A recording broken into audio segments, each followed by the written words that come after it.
인사에서는 공무원 임금 체계가 개편되어 지금 현행 공무원 호봉제가 이제 직무급제로 수정되고 도입된다. 네. 뭐 이런 내용이 보도가 되는데요. 지금 인사혁신처에서는 이 공무원 임금 체계의 직무급제 도입 같은 것은 아직 검토하고 있지 않습니다.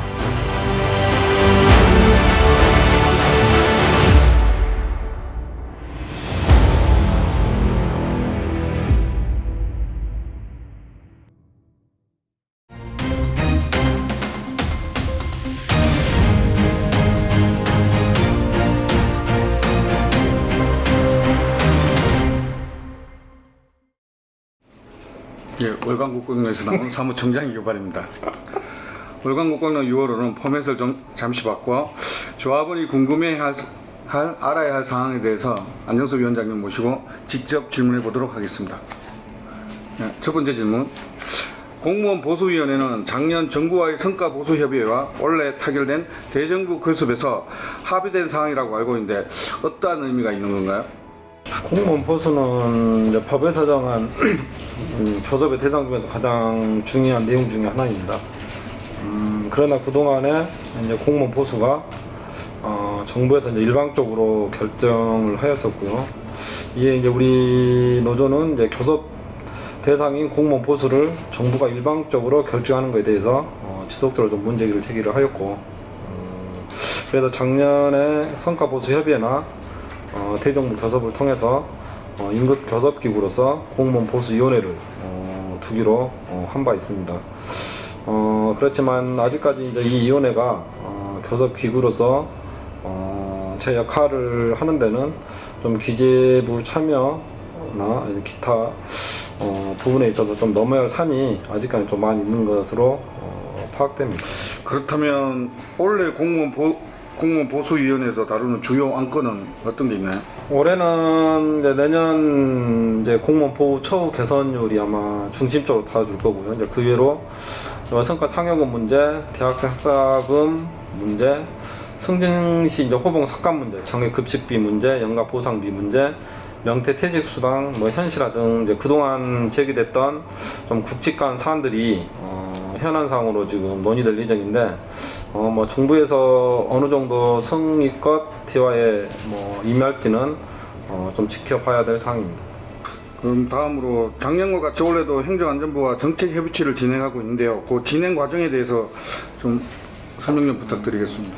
행안부 정책협의체는 이제 주로 지방공무원의 처우 개선에 관한 사항이 이제 주를 다루고 있긴 한데, 이제 우리 중앙부처 공무원들과 관련된 내용은 한 3꼭지 정도, 3가지 정도 지금 저희가 뭐 제출을 했는데, 첫 번째는 소수징역 직급조정 문제, 두 번째는 총액인건비제 운영제도 개선 문제, 세 번째는 안전 복지 담당 전담 공무원 총원 배치 문제 등을 협의 안건으로 제출했고요. 현재는 지금 이 좀 안건 조정이 행안부와 지금 좀 약간 이견이 있어서 지금 안건에 대한 최종 합의를 이루진 못했습니다. 그렇지만 이제 조만간 안건 협의를 이루고 행안부 장관 간담한 후에 조만간 열리지 않을까 좀 생각되고 있습니다. 다음으로 올해 정부와 진행되고 있는 교섭 관련도 좀 설명을 좀 부탁드리겠습니다. 일단 교섭은 크게 이제 2가지로 진행됩니다. 하나는 이제 뭐 현재 진행 중인 행정부 교섭이 있고요. 두 번째는 모든 공무원이 참여한 이제 대정부 교섭인데, 일단 행정부 교섭 같은 경우는 우리 중앙부처 공무원과 정부가 하는 교섭인데요. 이 행정부 교섭 같은 경우는 작년 9월에 교섭 요구서를 제출했고, 올해 1월까지 상부 단일화 회의를 거쳐서 지금 현재 예비교섭 전 단계까지 와 있고요. 그래서 한 6월 중하순 이후부터 예비교섭을 들어가면 행정부 교섭은 정상적으로 진행될 거라 보여지고 있고요. 이제 대정부 교섭 같은 경우는 지금 현재 올해 10월에 교섭 요구서를 좀 제출할 예정인데, 현재 교섭 요구서를 만들기 위한 교섭 안건을 지금 취합 중에 있는 걸로 알고 있습니다. 그 마지막으로 지난 4월 30일에도 청와대 앞에서 공무원 노조법 폐지 촉구 집회가 열렸는데요. 다가오는 7월 17일에도 청와대 앞에서 집회를 계획하고 있다고 들었습니다. 구체적으로 어떤 내용으로 집회를 하나요? 7월 17일 집회는 크게 이제 3가지 내용을 가지고 합니다. 첫 번째는 공무원 보수위원회 회의 결정사항 존중, 둘째는 공무원 성과 상여금 제도 폐지, 셋째는 행정부교섭 성실 이행 촉구, 이 세 가지 내용을 담고 있는데요. 이 중에서 이제 가장 핵심적인 사항은 아마도 이제 공무원 보수위원회 건이 될 건데요. 문제는 이제 공무원 보수를 공무원 노동자가 정부와 교섭을 통해서 보수를 결정하면 좋은데, 사실상 법에 보장돼 있음에도 불구하고 기존에 이제 민간 보수 심의위원회에서는 사실상 노조가 이제 소수는 참여했지만 거기서 결정된 사안이 실제 공무원 보수 결정에 결정적인 요인으로 작용하지 않는 부분이 있었습니다. 그래서 저희가 작년에 이런 기존에 이렇게 제대로 운영되지 않았던 공무원 민간 보수 심의위원회를 해산하고 실질적인 교섭 기구로서 공무원 보수위원회를 둘 것을 요구해서 공무원 보수위원회가 만들어진 이상 이 공무원 보수위원회가 전 민간 보수 심의위원회 전체를 받지 않게끔 어떻게 보면 무력화되지 않는 거죠. 그래서 그러기 위해서 정부를 좀 압박하고 하는 그런 투쟁이 현 시기에 있어서 좀 중요한 투쟁이 아닌가 생각이 들고 있고요. 이 과정은 단순히 이 과정은 우리 이제 조합원들이 좀 이런 내용들을 좀 잘 알고 좀 적극 나서서 투쟁에 좀 같이 임해야 되지 않는가 생각이 들고 있고, 이 과정에서 이제 우리의 의지와 단결된 투쟁을 보여줄 때만이 이 공무원 보수위원회가 이렇게 형용화되지 않고 교섭 기구로서 자기 역할을 하지 않을까 생각을 하고 있습니다. 끝으로 조합원들에게 한 말씀 해주시죠. 없습니다. 네. 구독, 좋아요 부탁드립니다. 수고하셨습니다. 뭘 그 할 말이냐 물어봐 다 했구만.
안녕하세요.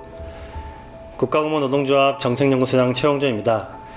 정책연구소장이 본 이달의 세상 네 번째 시간입니다. 오늘은 2019년 5월 27일 한겨레신문에 실린 영화 기생충의 근로계약 준수가 눈길 끄는 현실이라는 제목의 사설입니다.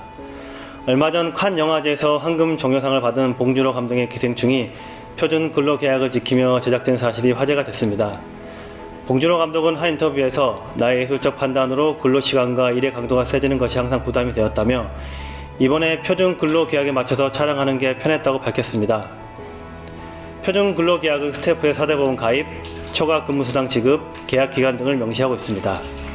이 인터뷰가 주목받는 건 좋은 작품을 위해 제작진의 헌신과 희생이 불가피하다는 우리 사회의 낡은 편견을 흔들었기 때문일 것입니다. 근로계약이 아닌 도급계약이 영화계약의 오랜 관행이었던 탓에 영화 제작진은 노동자로 인정받지 못했고 초장시간 노동에 시달리면서 최저 생계비에도 못 미치는 돈을 받고 일했습니다. 기생충이 첫 표준 근로계약이 아닌데도 이렇게 관심을 끄는 것은 그만큼 우리 사회가 영화 제작진의 노동 문제에 무관심했다는 방증입니다. 표준 근로계약은 2014년 국제시장을 시작으로 점차 확산되는 추세이긴 하지만 순 제작비 10억 원 이하 영화나 많은 영상 콘텐츠들이 조사 대상에서 빠져 있다고 합니다. 제작 여건이 열악한 영화일수록 오히려 표준 근로계약의 사각지대에 방치되는 구조입니다. 이와 더불어 방송계 사정도 별반 다르지 않다고 합니다. 영화와 방송계의 초장시간 노동이 만연하다고 사설은 전하고 있습니다. 영화진흥위원회가 표준 근로계약서를 작성하지 않은 영화를 영화발전기금 지원 대상에서 배제하고 있다고 하는데요. 방송통신위원회도 방송 재허가 심사에 이 방식의 도입을 적극 검토할 필요도 있겠습니다. 조합원 여러분, 영화 기생충 보셨나요?